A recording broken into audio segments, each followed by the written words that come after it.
오늘 성경 말씀은 요한계시록 14장 1절에서 20절입니다.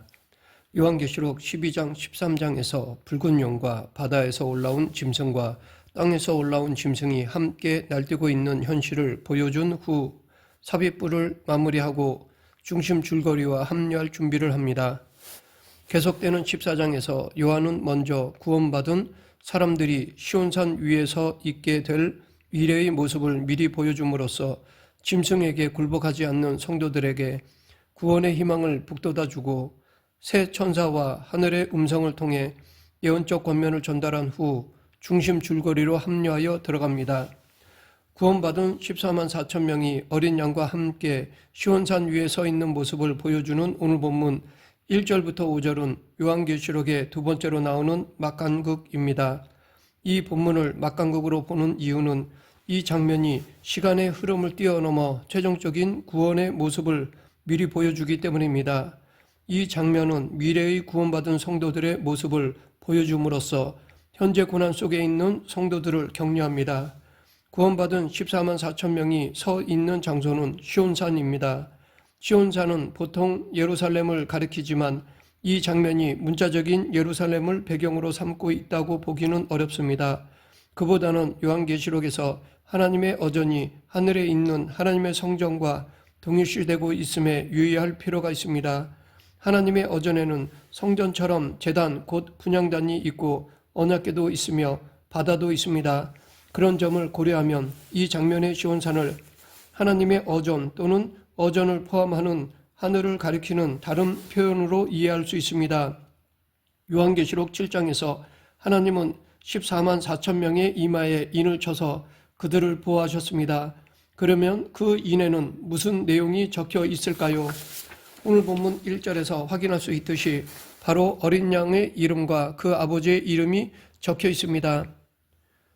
이것은 황제 숭배에 참여하고 오른손이나 이마에 짐승의 이름 또는 그 이름의 수, 즉 666의 표를 받은 사람들과 대조를 이룹니다. 이 장면은 14만 4천 명이 누구를 주님으로 섬기는지를 보여줍니다. 하나님이 주님이신가 아니면 로마의 황제가 주님인가? 성도는 오직 하나님을 주님으로 모시고 사는 사람들입니다. 이어지는 2절부터 5절은 14만 4천에 대한 상세한 묘사입니다. 그들은 새 노래를 배울 자격이 있는 유일한 사람들로 제시됩니다.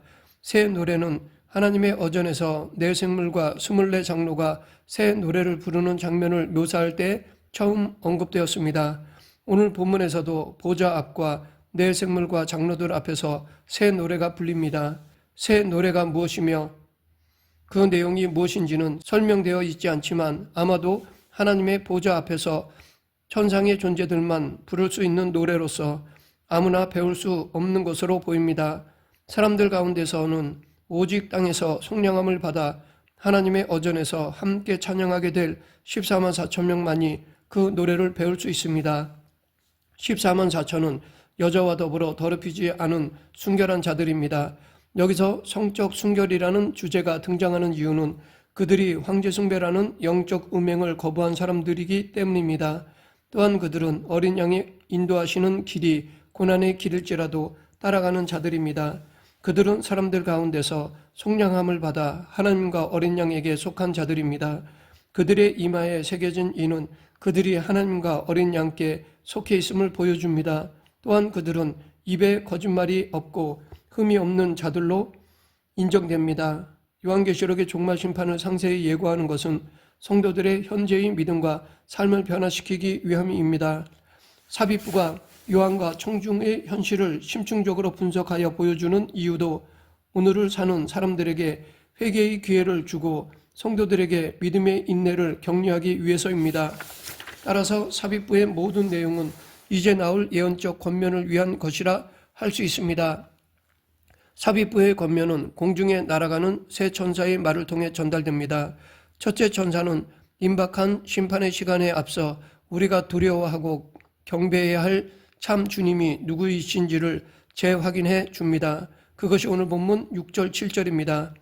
또 보니 다른 천사가 공중에 날아가는데 땅에 거주하는 자들 곧 모든 민족과 종족과 방언과 백성들에게 전할 영원한 복음을 가졌더라. 그가 큰 음성으로 이르되 하나님을 두려워하며 그에게 영광을 돌리라. 이는 그의 심판의 시간이 이르렀음이니 하늘과 땅과 바다와 물들의 근원을 만드신 이를 경배하라. 여기 7절에 그의 심판의 시간이 이르렀다라는 선언은 심판이 아직 시작되지 않았음을 전제합니다. 그러나 요한계시록의 이야기 세계 속에서 심판은 이미 시작되었습니다. 7 나팔과 함께 심판이 시작되어 이미 2개의 화가 지나갔고 마지막 화를 불러오는 7째 나팔까지 다 불어놓은 상태에서 제2삽입부가 들어온 것입니다. 그러므로 그의 심판의 시간이 다가왔다는 말은 이야기의 세계가 아닌 요한계시록을 읽는 독자들의 시점에서 이해해야 합니다. 첫째 천사의 뒤를 따라 날아가는 둘째 천사는 바벨론의 멸망을 예고합니다.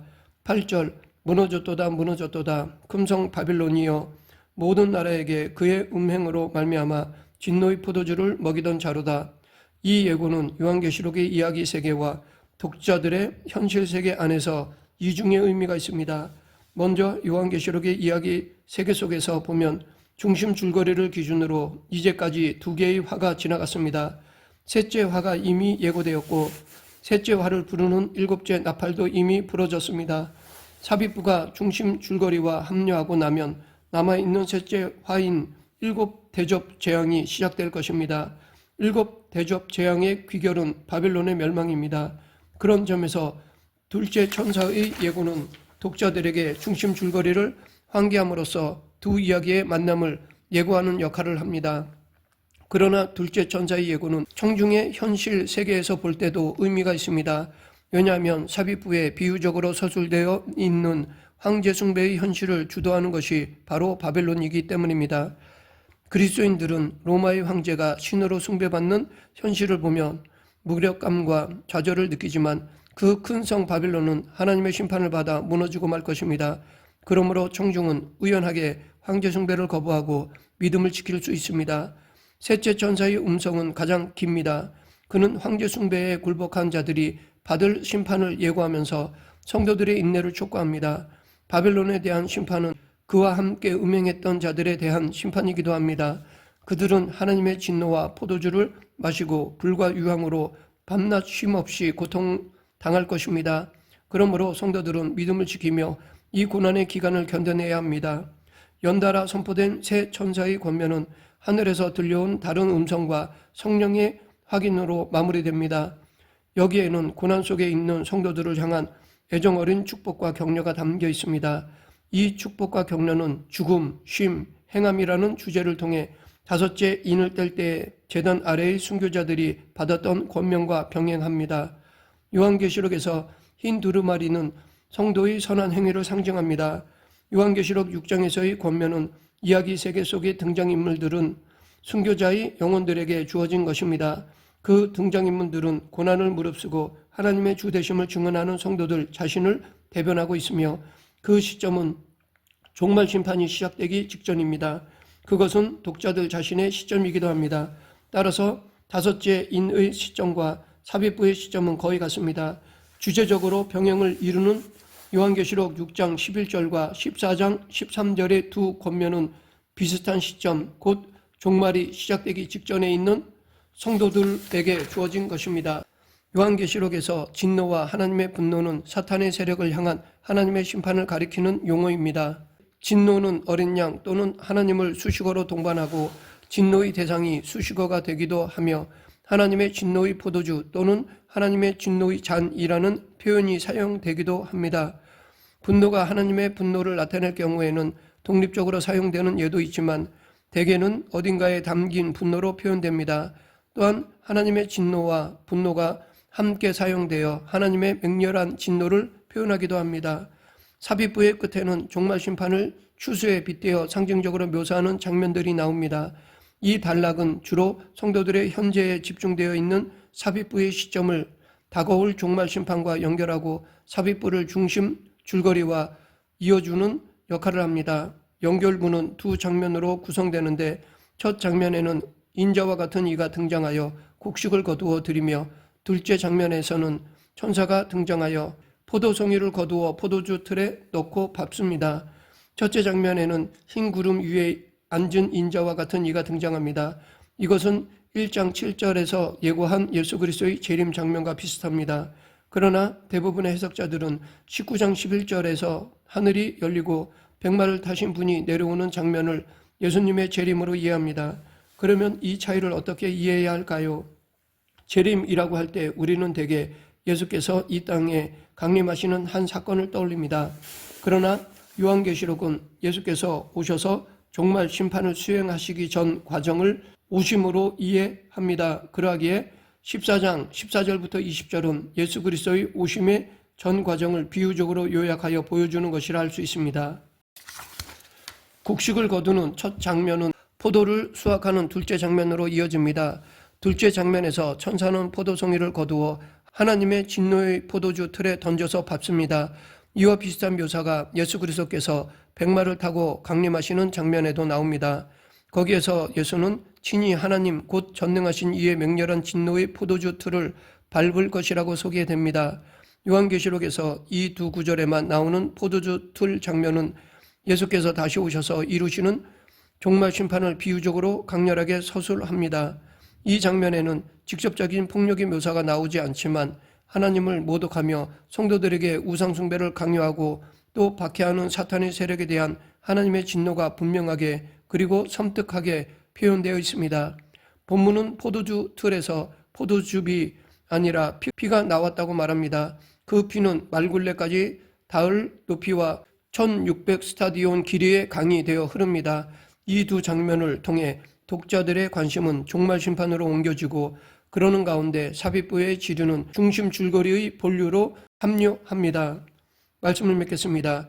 요한계시록 14장은 하나님과 어린 양을 따르는 14만 4천 명의 순결한 무리와 세 천사가 전하는 심판의 메시지 그리고 바벨론의 멸망과 짐승의 표에 대한 경고를 담고 있습니다. 이것은 하나님을 따르는 자와 배반하는 자의 구분, 심판의 도래, 그리고 종말적 결단의 의미를 상징적으로 보여줍니다. 마지막 때 신자와 불신자가 갈릴 것을 확신하며 언제나 믿음을 지키는 저와 여러분 되길 간절히 축원합니다. 기도하겠습니다. 사랑과 은혜가 풍성하신 하나님 아버지, 마지막 때까지 믿음을 지켜 주님의 오른편에 갈리는 저희 모두가 되게 하여 주시옵소서. 예수님 이름으로 기도드립니다. 아멘.